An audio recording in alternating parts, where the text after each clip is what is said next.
มาเด้อทุกคนเอ้ยสิความเลยนี่กินต้มมาม่าทุกคนไข่ซองหน่วย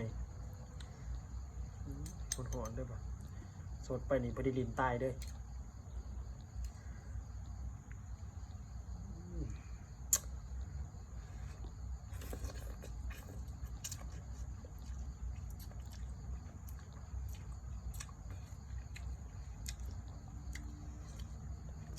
บรรยากาศหนาวๆกินกับมาม่าหอนๆ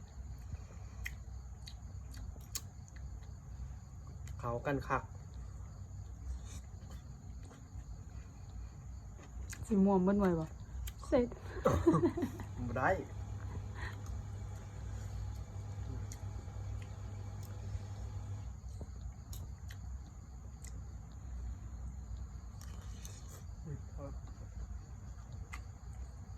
โอ้